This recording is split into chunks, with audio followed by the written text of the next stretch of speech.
Selamat siang, kami dari kelompok Estetika, nama saya Calimatu Baik, di sebelah saya Firly Fadila Izati, Sulanar Sari Afanin Ula, Devina Narianti, Aditya Putra Setiawan. Dan kami sekarang sudah berada di depan Pura Mandagiri Semeru Agung di Desa Senduro, Kabupaten Lumajang. Kami akan meneliti pura ini dari segi arsitektur dan tata letaknya. Mari kita masuk ke dalam.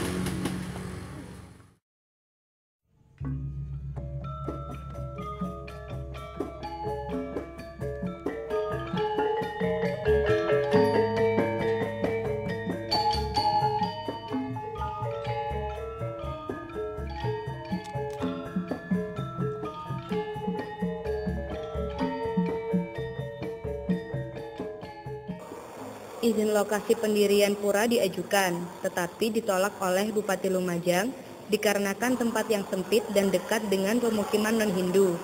Musyawarah Pimpinan Kecamatan atau disebut juga Muspika sempat menawarkan lokasi di daerah Desa Kertasari, namun ditolak oleh umat dikarenakan daerah tersebut adalah aliran lahar Gunung Semeru. Sampai akhirnya dipilihlah lokasi tempat berdirinya pura saat ini. Dengan luas awal 25 kali 60 meter dan belakangan ini ditambah menjadi 25 kali 65 meter seharga 4,5 juta per meter. Dan izin pun diajukan kembali, namun baru turun 3 tahun kemudian.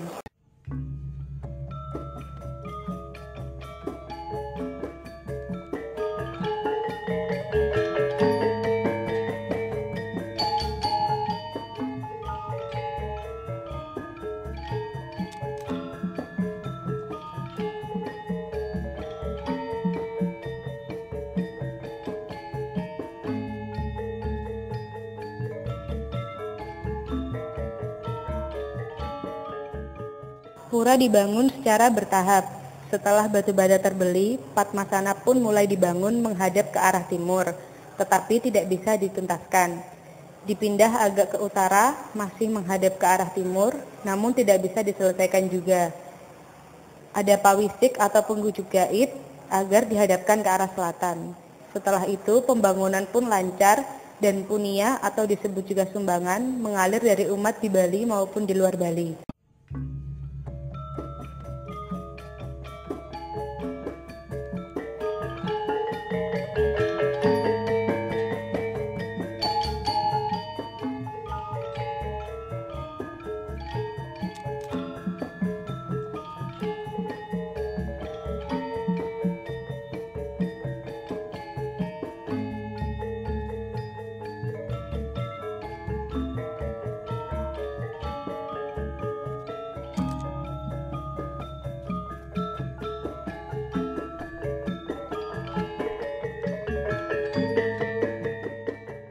Pemilihan lokasi pura di lambung Gunung Semeru tidaklah sembarangan. Ada konsep kuat yang melatarinya, dan ini sangat terkait dengan sumber-sumber susastra agama yang ada. Antara lain disuratkan, ketika tanah Jawa masih menggang-menggung, belum stabil, Batara Guru menitahkan para dewa memenggal puncak Gunung Mahameru dari tanah Bharatawarsha atau India ke Jawa. Titah itu dilakonkan para dewa. Puncak Gunung Mahameru pun dipenggal dan diterbangkan ke tanah Jawa. Jatuh di sisi barat, tanah Jawa pun berguncang. Bagian timur berjungkat, sedangkan bagian barat justru tenggelam.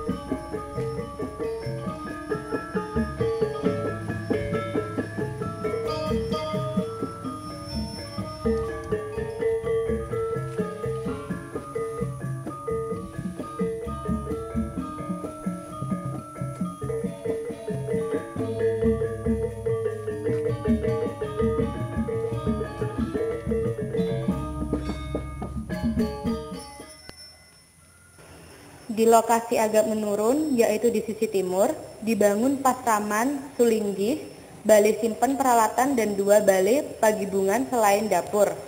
Sedangkan di sisi selatan berdiri wantilan megah dan luas. Panitia juga menyiapkan pembangunan kantor sekretariat Parisada, perpustakaan, dan gerbang utama Waringin Lawang.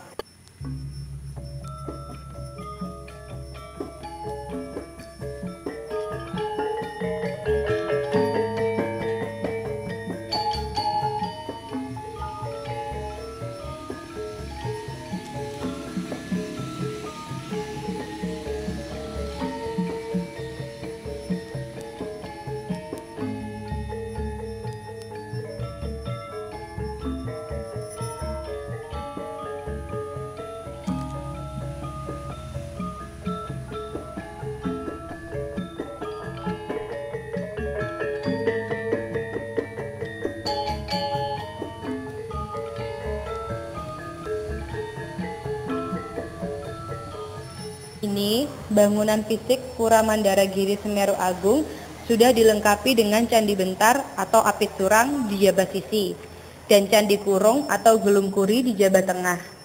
Di areal ini dibangun Balai Patok, Balai Gong, Gedong Simpen, dan Balai Kulkul.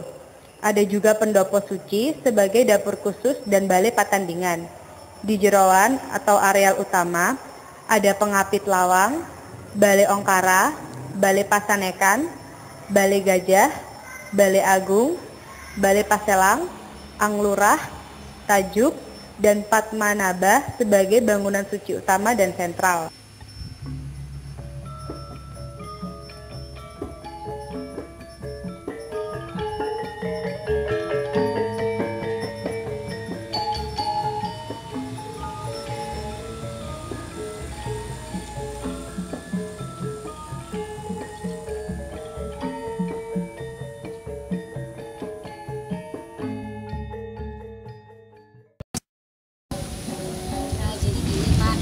Dari Universitas Airlangga ingin menanyakan sedikit tentang Pura Mandaragiri Semeru Agung ini.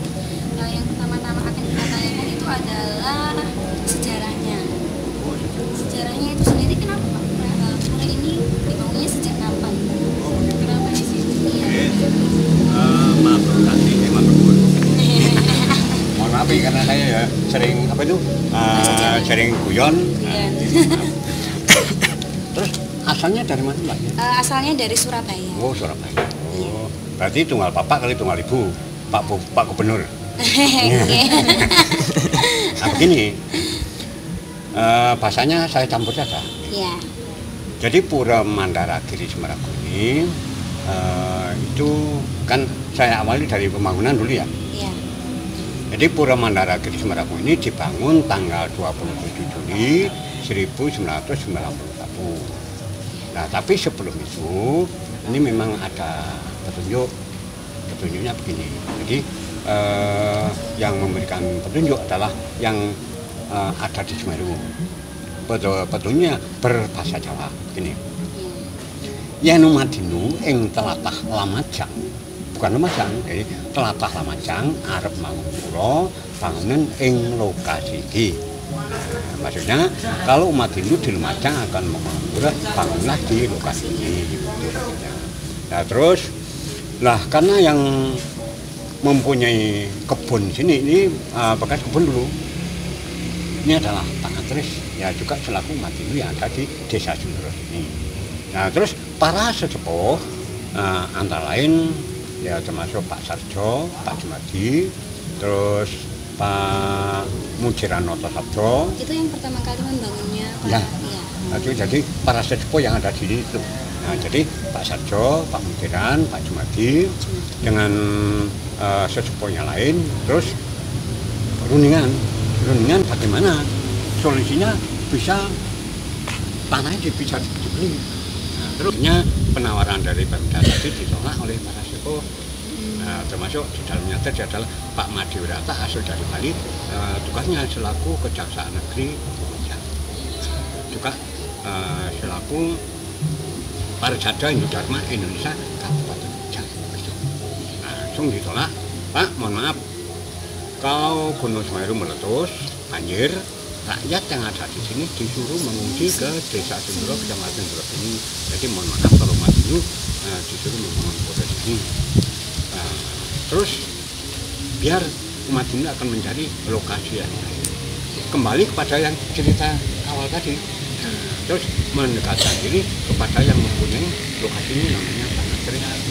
Ini juga selaku anggota Pasade Pasar Terus mendekatkan diri sama yang punya Tanah Kering untuk bisa jadi bagaimana ceritanya. Akhirnya tanah pribadi.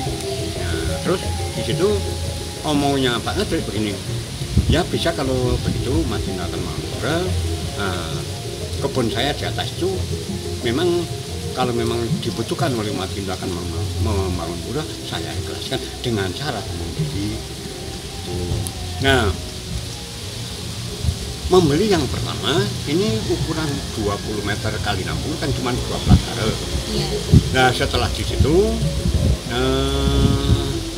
terus yang ada di sebelah utara ini lokasinya milik orang Islam.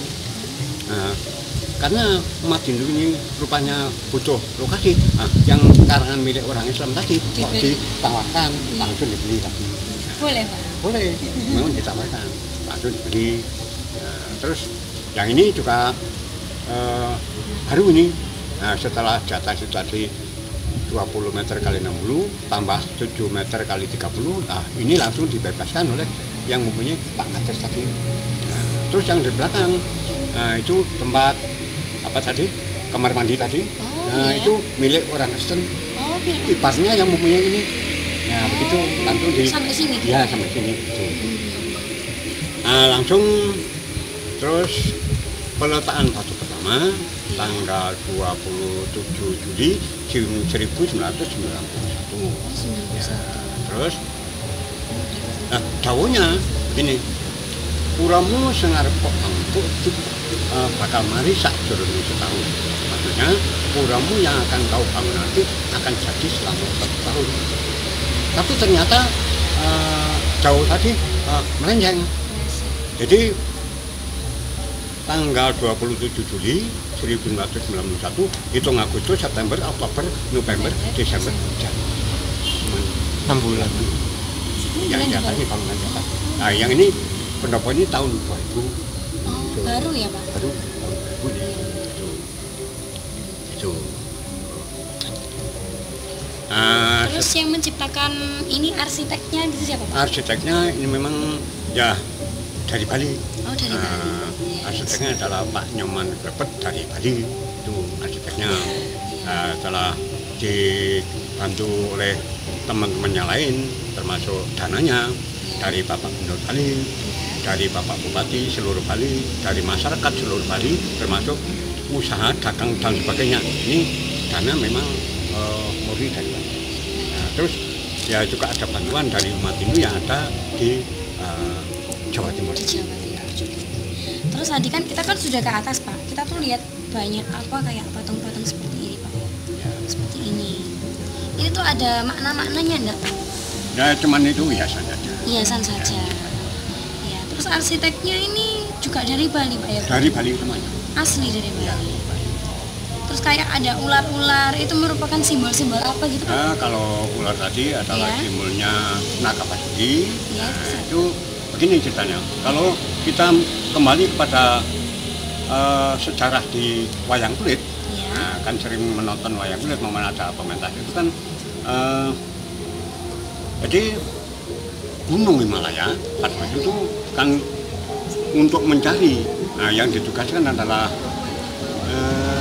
untuk mencari Tirta Amerta yang ada di dasar laut.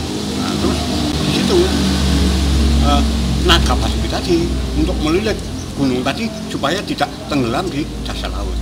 Nah, terus yang ekor ini dipegang oleh para dewa para apsara, yang di kepalanya ini dipegang cara sekarang ini ada rombongan raksasa. Nah, setelah itu untuk ngebor mencari Tirta Amerta di dasar laut tadi, akhirnya bisa menemukan Tirta Amerta. Ini madunya situ. Siapa yang minum tirta mentah tadi tidak pernah mati. Kalau ceritanya di wayang itu. Nah, terus itu istilah naga baju tadi untuk mengikat gunung untuk seperti tadi. Kalau gajah-gajah seperti itu sendiri. Ini begini, kalau gajah adalah simbolisnya putra dari Dewasura. Waktu Dewasura mempunyai anak kecil, menguakannya saktinya bukan main. Iya. Nah, setelah itu anaknya tadi langsung dipotong oleh orang tuanya. Setelah dipotong, terus dewa-dewa yang lain mencari pengganti bagaimana, disuruh ibunya tidak kembali tadi.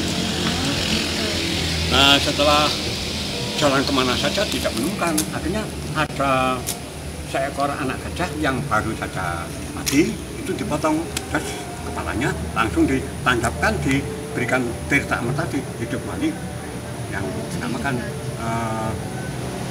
Dewa Ganesha. Ganesha tadi. Nah, maksudnya itu Dewa Ganesha terus ditugaskan untuk menjaga kesuburan tanah yang ditanamin padi dan sebagainya untuk kepentingan masyarakat sedunia sampai sekarang. Itu yang menjaga adalah Dewa Ganesha tadi. Tadi saya juga lihat di atas yang di pintu utama itu, di pintunya ada kayak ornamen-ornamen itu yang beda kayak antara kanan sama kiri. Di knopnya itu yang ada lambang laki-lakinya itu knopnya kenapa warna merah, dan yang simbol perempuan tuh kok warnanya hitam tuh ada perbedaan. Maksudnya mungkin antara putih dengan hitam. Ya. Ada yang merah. Oh iya. Putih dengan hitam. Oh, iya. Itu adalah perlamanya antara ruwa bineka, siang, malam, pagi, perempuan, jahat, dan itu ruwa bineka gitu. Ya, dalam melambangkan kesedihan yang hitam tadi melambangkan dunia ini kalau sudah waktu malam. Kalau siang putih seperti yang sudah sinatnya. Apa itu juga kayak melambangkan posisi laki-laki sama perempuan itu beda gitu. Ya memang begitu ya itu. Kepala gajah yang di bawah. Terus yang kayak ornamen gajah itu kenapa kok selalu letaknya di bawah? Apa untuk mungkin menjaga keseimbangan? Ya itu menjaga keseimbangan, dan tugasnya kan sudah ditugaskan untuk menjaga kesuburan tanah, kesuburan istilah kalau Jawa kunonya adalah Ibu Pertiwi. Nah, itu. Terus atasnya Kalau yang masuk situ tuh apa orangnya harus, kenapa nggak boleh ada yang kayak kok nggak boleh masuk? Nah, begini, mohon maaf ya. Iya. Nah, kita kembalikan kepada umum saja.